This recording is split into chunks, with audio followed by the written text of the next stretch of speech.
Buenos días. Como estaba anunciado, la lección 9 corresponde al concepto de los estados financieros, las utilidades y las reservas. Quiero anunciarles que más adelante voy a colocar al experto Gilberto Enrique Rodríguez Rojas para que dicte una charlita breve sobre el mismo tema. Acuérdense que yo tengo formación administrativa y de abogado, pero eso es un tema eminentemente contable.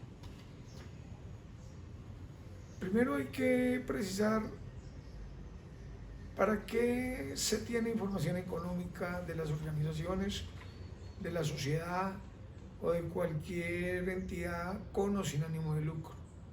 Toda entidad con o sin ánimo de lucro, toda persona debe precisar sus cuentas. Las cuentas se cuentan cuando usted las cuente.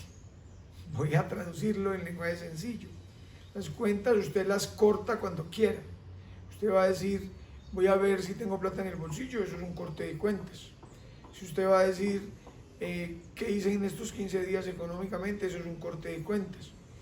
Si lo hace en 30 días o por 3 meses. ¿Cuál es el marco legal para los empresarios? Un ejercicio contable que se habla de año contable, que puede ser en cualquier época, desde cualquier época, pero para efectos fiscales y tributarios, el año fiscal que se toma en cuenta, o lo contable que se toma en cuenta para el año fiscal es del 1 de enero al 31 de diciembre. En los Estados Unidos y en la cultura anglosajona hay libertad para hacer el corte fiscal, incluso para pagar los impuestos en el corte que los empresarios quieran. En Colombia los impuestos se pagan fundamentado al corte de cuenta del 1 de enero al 31 de diciembre de cada año y se llama ejercicio fiscal. Y ese ejercicio fiscal los empresarios colombianos acostumbran a hacerlo para resolver todos sus problemas, igualando la contabilidad fiscal de la contabilidad tributaria, es decir, que en Colombia se iguala lo contable para efecto de lo fiscal, es decir, lo contable se le somete a lo fiscal. ¿Qué son los estados financieros? ¿Qué es lo que se llama notas económicas?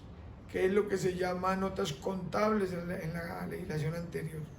Hay que tener claro, y lo ven en el material, que en Colombia regía en su principio lo que llamaban las normas de contabilidad generalmente aceptadas. Eso fue rebasado por el decreto 2649 y posteriormente con las normas NII, que recogen todas las recomendaciones de la Organización para la Cooperación del Desarrollo Económico desde el gobierno de Santos. Por vía tributaria y por vía legislativa se deben adoptar las normas internacionales de contabilidad, que son NII, ya no se llaman normas contables colombianas, normas generalmente aceptadas, sino que son las normas NII, y estamos hablando de ya las normas tributarias recogidas en la reforma tributaria del gobierno de Santos, ratificada por las 2 reformas de Duque en el avance sobre la persecución penal de las conductas contables y tributarias, lo que nos invoca en la cosa que se llama el compliance y el tema que se llama la responsabilidad penal de las personas jurídicas como el último aporte del derecho tributario al derecho societario y al derecho de la contabilidad en Colombia. En sentido genérico, los estados financieros son la información económica de una empresa que están reglamentadas en el Decreto Único Reglamentario 2420 de 2015 y lo que se haya podido modificar hasta la fecha. ¿Qué es lo que debe tener o cómo debe ser la información contable? Clara, fácil de entender, pertinente, confiable, tiene que tener un valor de realimentación o precisión de las fuentes, lo que llama fuentes y usos, es lo que se llama medios exógenos, tiene que ser predictiva en el sentido de que puede proyectarse hacia dónde va la economía o el comportamiento de la empresa, debe ser oportuna, debe ser neutral en términos económicos para todos los accionistas y para la sociedad, debe ser verificable en toda su extensión y debe representar fielmente los hechos y lógicamente debe estar preparada sobre las normas que rigen el ordenamiento. Lógicamente, cuando hablamos de los estados financieros, la parte que me importa a mí es que ustedes sepan diferenciar que el estado financiero del resultado es el estado financiero que termina el ejercicio contable, fiscal y tributario, que es el mismo legal, que es del 1 de enero al 31 de diciembre. Recuerden, voluntariamente los empresarios lo hacen del 1 de enero al 31 de diciembre, que es el tributario obligatorio, pero lo igualan el voluntario al mismo término del fiscal obligatorio. Lógicamente, esos estados financieros de propósito pueden ser de propósito general o de propósito especial. Los estados financieros en general son el balance general, los estados de resultados, los estados de cambio en el patrimonio, los estados de cambio en la situación financiera y los estados de flujo de efectivo. Todos tienen una serie de requisitos que ustedes pueden mirar en el capítulo 9. Es importante que ustedes vean cuáles son los elementos que integran los estados financieros. Indiscutiblemente estamos hablando de contabilidad, estamos hablando de activos, estamos hablando de pasivos, estamos hablando de patrimonio, estamos hablando de la teoría de ingresos, teoría de costos, gastos, cuentas de orden contingentes, cuentas de orden fiduciarias, cuentas de orden fiscal, cuentas de orden de control.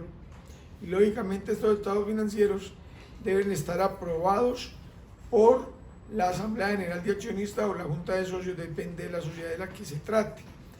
¿Cuándo se aprueban los estados financieros? Se aprueban a más tardar el 31 de marzo de cada año y se procede a realizar una Asamblea General de Accionistas. Esa Asamblea General de Accionistas es la que se llama reunión ordinaria.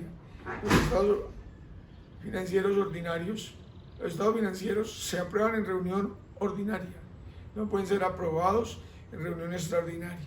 Y está en el grado de sanción sobre este sentido, que si no se aprueban los estados financieros al 31 de marzo de cada año, el primer día hábil del mes de abril a las 10 de la mañana en la sede del domicilio social, los accionistas, uno o varios, pueden reunirse y deliberar y aprobar los estados financieros, y cualquier punto a mecanismo de sanción es que se da esta reunión que se llama reunión para